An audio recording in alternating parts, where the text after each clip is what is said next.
Hello, I'm going to show you how to remove the background of an image using GIMP. What you have to do is select all the background is separate from the foreground. There's lots of tools for doing that. Simplest thing is just use a rectangle and you can delete the background like that. Or you can use an ellipse. Or you can use this tool, free select tool. Sometimes I use that for clothes because clothes are easy to select. The edge of a clothing, they kind of look like polygonal anyway. You just go like that. You keep clicking until you go back to the original. See how it turns yellow?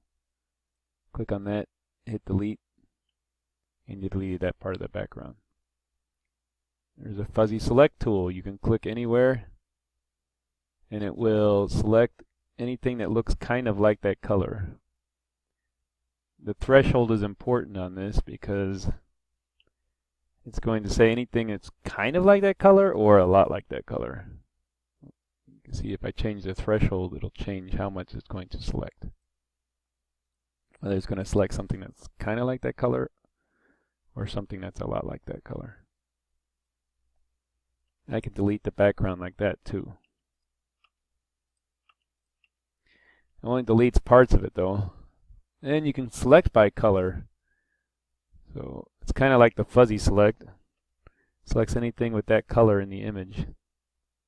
And you can delete that way. Sometimes you're deleting too much. Like I just deleted part of his arm. Always your friend is Control Z. That will undo everything. I can undo everything I did so far.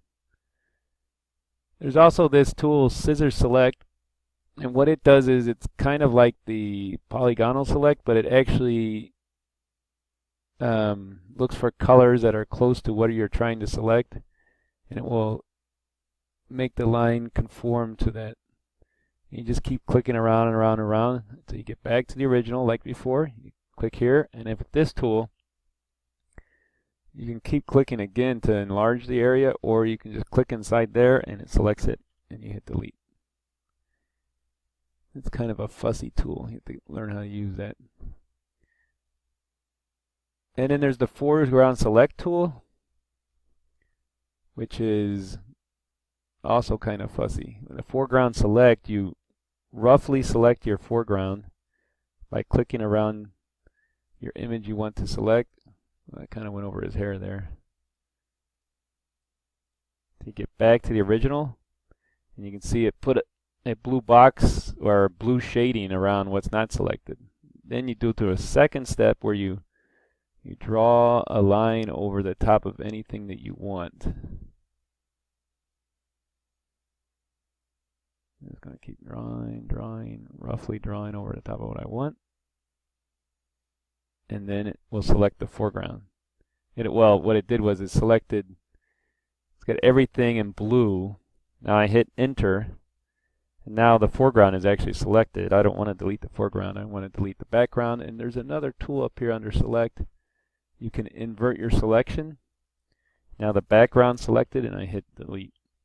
And I got my image selected. So you think, well, that tool's fine. It is, except her hair is not too good. That's why I picked this image, because it's really hard to select just the hair.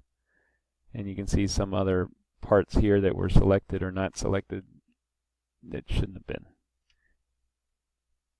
So what I'm going to show you today is actually a technique I found on the internet. It's a technique I found on the internet that allows you to select hair like this and make it look kind of nice. But I'm actually going to make this a two-part video. You can start using the tools I showed you, which is all of these select tools to delete your background. But one thing I didn't show you was that before you start, you want to make sure that you add an alpha layer to the image, which is right here. Adding an alpha layer is a way of letting something be transparent. If I add that alpha channel and then I go and I select something and hit delete on the keyboard, you see this checkerboard pattern, which means that's actually deleted. It's not white, it's transparent. How do you make a transparent color? Well, you can't, so they put this strange little checkerboard pattern. That's what you want to show up. When you're done selecting and you have the whole background, that checkerboard pattern, then you go to File and Export As, and you're going to export as a PNG. And that's how you're going to save your image. In the second part, I'm going to make another video which will show you how to use a mask to get the foreground separate from the background.